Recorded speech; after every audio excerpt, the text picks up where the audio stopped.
Hello everyone, welcome to competitive start zone तुम्हारे सकल के स्वागत। आज 9 জানুয়ারি 2025।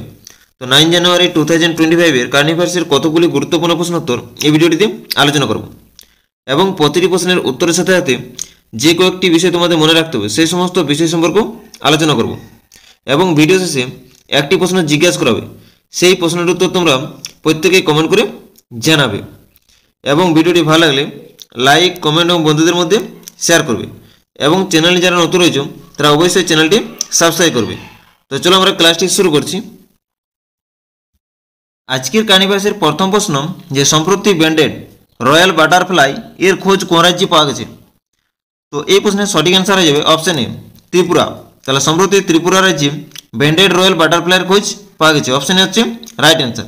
তো ত্রিপুরার রাজধানী হচ্ছে আগরতলা এবং মুখ্যমন্ত্রী হলেন মানিক শাহ এবং রাজ্যপাল হলেন ইন্দ্রসেনা রেড্ডি। এরপর ত্রিপুরা রাজ্যের কয়েকটি গুরুত্বপূর্ণ কারেন্ট অ্যাফেয়ার্স আলোচনা করছি। তো সম্প্রতি ত্রিপুরায় নবনির্মিত সিদ্ধেশ্বরী মন্দির উদ্বোধন করা হয়েছে। ত্রিপুরার আগরতলায় দিব্যাকালা মেলা 2024 উদ্বোধন করা হয়েছে। ত্রিপুরা ই ক্যাবিনেট ব্যবস্থা কার্যকর করার জন্য চতুর্থ রাজ্য হয়ে উঠেছে। ত্রিপুরা সরকার মহিলাদের জন্য গোলাপি টয়লেট স্থাপনের ঘোষণা করেছে। ঐতিহাসিক খরচি পূজা উৎসবটি ত্রিপুরা রাজ্যে পালিত হয়। সৌরভ গাঙ্গুলি ত্রিপুরা পর্যটনের ব্র্যান্ড অ্যাম্বাসেডর হিসেবে নিযুক্ত হয়েছেন। স্বদেশি মশলা বিতরণ কর্মসূচির উদ্বোধন করেছেন ত্রিপুরার মুখ্যমন্ত্রী। নেক্সট কোয়েশ্চেন, যে সম্প্রতি কোন দেশ 21টি দেশের একটি প্রযুক্তিগত সেমিনার আয়োজন করবে? তো এই প্রশ্নের সঠিক অ্যান্সার হয়ে যাবে অপশন বি, ভারত। তাহলে সম্প্রতি ভারত 21টি দেশের একটি প্রযুক্তিগত সেমিনার আয়োজন করবে, অপশন বি হচ্ছে রাইট অ্যান্সার। তো সম্প্রতি 2023-24 সাল পর্যন্ত ভারত বৃহত্তম কয়লা উৎপাদনকারী দেশে পরিণত হয়েছে। ভারতের প্রথম বায়ো বিটুমেন জাতীয় সড়ক কোথায় উদ্বোধন করেছে? নাগপুরে। ভারত 2024 সালে রেমিটেন্সের বৃহত্তম প্রাপক হয়ে উঠেছে। চীন থেকে আমদানি করা এলএনজি ফুয়েল ট্যাঙ্কের উপর অ্যান্টি ডাম্পিং তদন্ত শুরু করেছে ভারত। বন্যা কবলিত বাংলাদেশকে সাহায্য করতে ভারত 2 লক্ষ টন চাল রপ্তানি করে। বাংলাদেশকে হারিয়ে আইসিসি অনূর্ধ্ব-19 মহিলা টি20 এশিয়া কাপ জিতেছে ভারত। ভারত বিশ্বের তৃতীয় বৃহত্তম স্মার্টফোন রপ্তানিকারক হয়ে উঠেছে। নেক্সট কোয়েশ্চেন, যে সম্প্রতি কোন কেন্দ্রীয় মন্ত্রী ভারত পোল পোর্টাল চালু করেছেন? তো এই প্রশ্নের সঠিক অ্যান্সার হয়ে যাবে অপশন সি, অমিত শাহ। তাহলে সম্প্রতি কেন্দ্রীয় মন্ত্রী অমিত শাহ ভারত পোল পোর্টাল চালু করেছেন, অপশন সি হচ্ছে রাইট অ্যান্সার। এরপর আমরা ভারত পোল পোর্টাল সম্পর্কে জেনে নেব। তো কেন্দ্রীয় স্বরাষ্ট্রমন্ত্রী অমিত শাহ ভারত পোল পোর্টাল চালু করেছেন। তো আন্তর্জাতিক অপরাধ তদন্তে ভারতের সক্ষমতা বাড়ানোর লক্ষ্যে একটি উল্লেখযোগ্য উদ্যোগ হল ভারত পোল পোর্টাল। তো সেন্ট্রাল ব্যুরো অফ ইনভেস্টিগেশন অর্থাৎ সিবিআই দ্বারা বিকশিত পোর্টালটি ভারতীয় আইন প্রয়োগকারী সংস্থা এবং ইন্টারপোলের মধ্যে যোগাযোগ সহজতর করার জন্য এই ডিজাইনটি তৈরি করা হয়েছে। নেক্সট কোয়েশ্চেন, যে সম্প্রতি ভারতীয় অ্যাথলেটিক্স ফেডারেশনের সভাপতি হিসাবে কে নিযুক্ত হয়েছেন? তো এই প্রশ্নের সঠিক অ্যান্সার হয়ে যাবে অপশন ডি, বাহাদুর সিং সাগু। তাহলে ভারতীয় অ্যাথলেটিক্স ফেডারেশনের সভাপতি হিসেবে নিযুক্ত হয়েছেন বাহাদুর সিং সাগু, অপশন ডি হচ্ছে রাইট অ্যান্সার। তো এরপর আমরা কয়েকটি সাম্প্রতিক নিয়োগ বা এই প্রশ্নের সাথে সাথে যে কয়েকটি তোমাদের প্রশ্ন মনে রাখতে হবে সেই সমস্ত প্রশ্নোত্তর নিয়ে আলোচনা করছি। তো ভারতীয় অলিম্পিক অ্যাসোসিয়েশনের সভাপতি কে রয়েছেন? পিটি ঊষা। ভারতীয় প্যারালিম্পিক অ্যাসোসিয়েশনের সভাপতি রয়েছেন দেবেন্দ্র ঝাঁঝারিয়া। মাদকদ্রব্য নিয়ন্ত্রণ ব্যুরোর মহাপরিচালক হিসাবে কে নিযুক্ত হয়েছেন? অনুরাগ গর্গ। এনএএলসিও অর্থাৎ ন্যাশনাল অ্যালুমিনিয়াম কোম্পানি লিমিটেড এর সিএমডি হিসাবে নিযুক্ত হয়েছেন বিজেন্দ্র প্রতাপ সিং। আইআরএফসি এর সিএমডি হিসাবে নিযুক্ত হয়েছেন মনোজ কুমার দুবে। টাটা ট্রাস্টের চেয়ারম্যান হয়েছেন নোয়েল টাটা। ভারতীয় কোস্টগার্ডের 26তম মহাপরিচালক হিসেবে নিযুক্ত হয়েছেন ডিজি পরমেশ শিবমণি। জাতীয় মহিলা কমিশনের নতুন চেয়ারপারসন হয়েছেন বিজয়া কিশোর রাহাতকার। ইন্ডিয়ান চেম্বার অফ কমার্সের নতুন সভাপতি হিসেবে নিযুক্ত হয়েছেন অভ্যুদয় জিন্দাল। এইচএসবিসি এর সিএফও হিসেবে নিযুক্ত হয়েছেন পামকোর।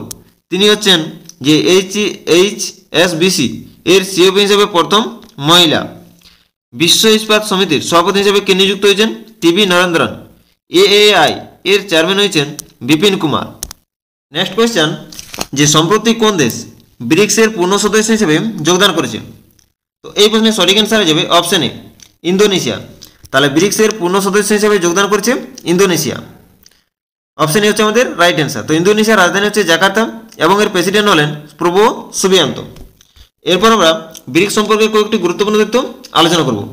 তো ব্রিক্স 5টি গুরুত্বপূর্ণ রাষ্ট্র ব্রাজিল, রাশিয়া, ভারত, চীন এবং দক্ষিণ আফ্রিকার প্রথম লেটারগুলি নিয়ে গঠিত একটি আঞ্চলিক সংঘ। তো 2010 সালে দক্ষিণ আফ্রিকা অন্তর্ভুক্ত হওয়ার পূর্বে এই সংঘটি ব্রিক নামে পরিচিত ছিল। তো 2001 সালে ব্রিটিশ অর্থনীতিবিদ gym O'Neal Brazil, Russia, Bharat এবং চীনের উদীয়মান অর্থনীতিকে বর্ণনা করার জন্য ব্রিক্স শব্দটি প্রথম ব্যবহার করেছিলেন। তো আমাদের ব্রিক্স প্রথম গঠিত হয় কবে? 16 জুন 2009 সালে। তো এর প্রথম সম্মেলনটি অনুষ্ঠিত হয় 2009 সালে রাশিয়ার ইয়েকাতেরিনবার্গে। তো 2024 সালের ব্রিক্স সম্মেলনটি অনুষ্ঠিত হয় রাশিয়াতে এবং 2024 সালে ব্রিক্স এ যোগদান করে বা ব্রিক্সের সদস্য দেশ হয় মিশর, ইথিওপিয়া, ইরান এবং আরব আমিরাত। 2025 সালে ব্রিক্সে যোগদান করেন ইন্দোনেশিয়া, অর্থাৎ ব্রিক্সের 10তম সদস্য দেশ হল ইন্দোনেশিয়া এবং 2010 সালে সাউথ আফ্রিকা ব্রিক্সের সদস্য দেশ হয়। যদি আমাদের পরীক্ষাতে আসে যে ব্রিক্সের প্রতিষ্ঠাতা দেশ কোনগুলো, তখন হয়ে যাবে আমার সঠিক অ্যান্সার ব্রাজিল, রাশিয়া, ভারত এবং চীন। ঠিক আছে। নেক্সট কোয়েশ্চেন, যে সম্প্রতি লক্ষ্য কাপে কিরণ যাদব 10 মিটার এয়ার রাইফেলে কোন পদক জিতেছেন? তো এই প্রশ্নের সঠিক অ্যান্সার হয়ে যাবে অপশন এ স্বর্ণপদক। তাহলে লক্ষ্য কাপে কিরণ যাদব 10 মিটার এয়ার রাইফেলে কোন পদক জিতেছে? স্বর্ণপদক। অপশন এ হচ্ছে রাইট অ্যান্সার। এরপর আমরা স্পোর্টসের কয়েকটি গুরুত্বপূর্ণ কারেন্ট অ্যাফেয়ার্স আলোচনা করছি। তো এশিয়ান যুব ও জুনিয়র ভারোত্তোলন চ্যাম্পিয়নশিপে ভারত মোট কয়টি পদক জিতেছে? 33টি। প্যারা অ্যাথলেটিক্স ওয়ার্ল্ড চ্যাম্পিয়নশিপ 2025 কোথায় আয়োজিত হবে? দিল্লিতে আয়োজিত হবে। ইন্টার কন্টিনেন্টাল কাপ জিতেছে রিয়াল মাদ্রিদ। আন্তর্জাতিক ক্রিকেট থেকে অবসর ঘোষণা করেছেন ভারতের কিংবদন্তি ক্রিকেটার রবিচন্দ্রন অশ্বিন। 38তম জাতীয় গেমসটি কোথায় অনুষ্ঠিত হবে? উত্তরাখণ্ডের দেরাদুনে। হকিতে মহিলা জুনিয়র এশিয়া কাপ 2024 জিতেছে ভারত। মুম্বাই দ্বিতীয়বার সৈয়দ মুশতাক আলী ট্রফির শিরোপা জিতেছে। সর্বকনিষ্ঠ বিশ্ব দাবা চ্যাম্পিয়ন হয়েছে ডি গুকেশ। এশিয়ান মহিলা হ্যান্ডবল চ্যাম্পিয়নশিপ 2024 ভারতের স্থান হচ্ছে ষষ্ঠ। আন্ডার 19 এশিয়া কাপ শিরোপা জিতেছে বাংলাদেশ। প্রথম মহিলা টি20 বিশ্বকাপটি আয়োজিত হবে কোথায়? ভারতে। নেক্সট কোয়েশ্চেন, যে এএফসি এশিয়ান কাপ 2027 কোথায় অনুষ্ঠিত হবে? তো এই প্রশ্নের সঠিক অ্যান্সার হয়ে যাবে অপশন সি সৌদি আরব। তাহলে আমাদের 2027 সালে এএফসি এশিয়ান কাপটি অনুষ্ঠিত হবে সৌদি আরবে। অপশন সি হচ্ছে রাইট অ্যান্সার। কবে থেকে হবে? 7 জানুয়ারি থেকে 5 ফেব্রুয়ারি পর্যন্ত অনুষ্ঠিত হবে। নেক্সট কোয়েশ্চেন, যে সম্প্রতি কোন রাজ্য সরকার শিক্ষার্থীদের পারফরমেন্স মূল্যায়ন করতে গুণোৎসব 2025 শুরু হয়েছে? তো এই প্রশ্নের সঠিক অ্যান্সার হয়ে যাবে অপশন সি আসাম। তাহলে সম্প্রতি আসাম রাজ্য সরকার শিক্ষার্থীদের পারফরমেন্স মূল্যায়ন করতে গুণোৎসব 2025 শুরু করেছে। অপশন সি হচ্ছে রাইট অ্যান্সার। তো আসামের রাজধানী হচ্ছে দিসপুর এবং মুখ্যমন্ত্রী হলেন হেমন্ত বিশ্ব শর্মা এবং রাজ্যপাল হলেন লক্ষণ আচার্য। তো এই আমাদের গুণোৎসব উৎসব 2025 কবে থেকে শুরু হবে? 6 জানুয়ারি থেকে এবং কতদিন পর্যন্ত চলবে? 9 জানুয়ারি পর্যন্ত। তো 6 জানুয়ারি থেকে 9 জানুয়ারি পর্যন্ত আসামের 11টি জেলায় অনুষ্ঠিত হবে। তো 2025 সালের গুণোৎসবের থিমটি হলো গুণমান শিক্ষা নিশ্চিত করা এবং এর উদ্দেশ্য হলো যে স্কুল শিক্ষার মূল্যায়ন ও ভবিষ্যৎ শিক্ষার উচ্চমানের উন্নয়নে। নেক্সট কোয়েশ্চেন, যে সম্প্রতি ইসরো এর নতুন চেয়ারম্যান হিসাবে কে নিযুক্ত হয়েছে? তো এই প্রশ্নের সঠিক অ্যান্সার হয়ে যাবে অপশন বি ভি নারায়ণ। তাহলে ইসরো এর নতুন চেয়ারম্যান হিসেবে নিযুক্ত হয়েছে ভি নারায়ণ। অপশন বি হচ্ছে রাইট অ্যান্সার। তো এরপর আমরা ইসরো সম্পর্কে কয়েকটি গুরুত্বপূর্ণ তথ্য আলোচনা করব। তো ইসরো এর ফুল ফর্ম হচ্ছে ইন্ডিয়ান স্পেস রিসার্চ অর্গানাইজেশন। তো ইসরো হলো ভারতীয় মহাকাশ গবেষণা সংস্থা, ভারতের রাষ্ট্রীয় মহাকাশ গবেষণা সংস্থা, যার কার্যালয় বেঙ্গালুরু শহরে অবস্থিত। এটি গঠিত হয় 15 আগস্ট 1969 সালে। এর বর্তমান চেয়ারম্যান হয়েছেন ভি নারায়ণ এবং এর সদর দপ্তর কোথায় অবস্থিত? বেঙ্গালুরু অবস্থিত। তো ইসরো অন্ধ্রপ্রদেশের শ্রীহরিকোটা থেকে রকেট উৎক্ষেপণ করে। ইসরো এর প্রথম চেয়ারম্যান ছিলেন ডক্টর বিক্রম সারাভাই এবং ইসরো এর প্রতিষ্ঠাতা হলেন ডক্টর বিক্রম সারাভাই। ইসরো এর দীর্ঘমেয়াদী চেয়ারম্যান কে ছিলেন? প্রফেসর সতীশ ধাওয়ান। 1973 সাল থেকে 1984 সাল পর্যন্ত ইসরো এর চেয়ারম্যানের দায়িত্ব পালন করেন। এরপর আমরা 2024 সালে অর্থাৎ সাম্প্রতিক একটি নিয়োগ সংক্রান্ত কারেন্ট অ্যাফেয়ার্স আলোচনা করব। তো আইসিসির নতুন চেয়ারম্যান হিসেবে নিযুক্ত হয়েছেন জয় শাহ। এসিসি এর নতুন সভাপতি হয়েছেন সাম্বি সিলভা। আরবিআই নতুন গভর্নর হয়েছেন সঞ্জয় মালহোত্রা। বিসিসিআই এর ভারপ্রাপ্ত সচিব হয়েছেন দেবজিৎ সাইকিয়া। বিইএল এর সিভিও হিসেবে নিযুক্ত হয়েছেন নীলব্র সেনগুপ্ত। ইয়েস ব্যাংকের নির্বাহী পরিচালক হয়েছেন মনীষ জৈন। এসবিআই এর এমডি হয়েছেন রামহরাও অমরা। ওআইএল এর সিএফও হয়েছেন অভিজিৎ মজুমদার। ভারতে নেপালের রাষ্ট্রদূত হিসেবে নিযুক্ত হয়েছেন শঙ্কর শর্মা। ফ্রান্সের নতুন প্রধানমন্ত্রী হয়েছেন ফ্রান্সোয়া বাইরু। সুপ্রিম কোর্টের বিচারপতি হিসেবে নিযুক্ত হয়েছেন বিচারপতি মনমোহন। নেক্সট কোয়েশ্চেন, যে সম্প্রতি কোন রাজ্য সরকার শহীদ মাধব সিং হাত খরচা প্রকল্প শুরু করেছে? তো এই প্রশ্নের সঠিক অ্যান্সার হয়ে যাবে অপশন ডি, উড়িষ্যা।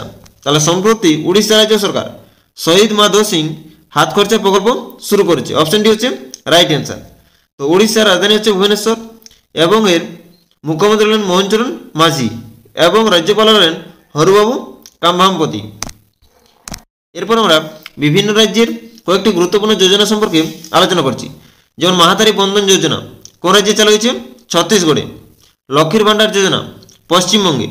মুখ্যমন্ত্রী মাঝি লাডলি বাহিনী যোজনা কোন রাজ্যে চালু হয়েছে? মহারাষ্ট্রে। লাডলা ভাও স্কিম বা লাডলা ভাও প্রকল্প কোন রাজ্যে চালু হয়েছে? মহারাষ্ট্রে। লাডলি বেহানা যোজনা কোন রাজ্যে চালু হয়েছে? মধ্যপ্রদেশে। সিএম মহিলা সম্মান যোজনা কোন রাজ্য সরকার চালু করেছে? দিল্লি রাজ্য সরকার। ইন্দিরা গান্ধী প্যারি বেহানা সুখ সম্মান নিধি যোজনা কোন রাজ্য চালু করেছেন? Himachal Pradesh. CM sister daughter স্বাবলম্বন যোজনা অর্থাৎ মুখ্যমন্ত্রী মায়ন সম্মান যোজনা কোন রাজ্যে চালু করেছেন? ঝাড়খণ্ড রাজ্য। হর ঘর হর গৃহিণী প্রকল্প কোন রাজ্য চালু করেছে? হরিয়ানা। সুভদ্রা যোজনা কোন রাজ্য সরকার চালু করেছে? ওড়িশা। এরপর আসছে রিভিশন পর্বে। তো রিভিশন পর্বে গতকালের কানিভাসের প্রশ্নোত্তর নিয়ে আলোচনা করব। তো সম্প্রতি কোন দেশের প্রধানমন্ত্রী ইস্তফা দিয়েছেন? কানাডা। সম্প্রতি কোন আইআইটি ক্যান্সার থেরাপির জন্য ইনজেকশনযোগ্য হাইড্রোজেল তৈরি করেছে? আইআইটি গুয়াহাটি। সম্প্রতি 2025 সালের প্রথম জাল্লিকাট্টু ইভেন্ট কোথায় শুরু হয়েছে? তামিলনাড়ুতে। সম্প্রতি এশিয়ার বৃহত্তম এয়ার শো এরো ইন্ডিয়া 2025 কোথায় আয়োজিত হবে? বেঙ্গালোরে। সম্প্রতি 38তম জাতীয় দিবসের মশালকে কি নাম দেওয়া হয়েছে? তেজস্বিনী। নেক্সট, নেসকম ফাউন্ডেশন এর সিইও হিসেবে কে নিযুক্ত হয়েছেন? জ্যোতি শর্মা।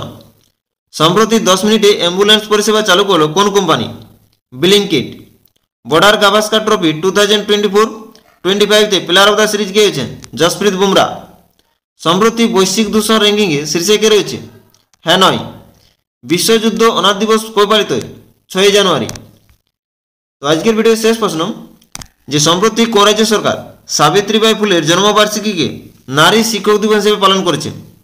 তো এই প্রশ্নের উত্তর তোমরা কমেন্ট করে জানাবে। তো আজকের কানিভার্স ক্লাসটি এখানে শেষ করছি। সকলকে অসংখ্য ধন্যবাদ।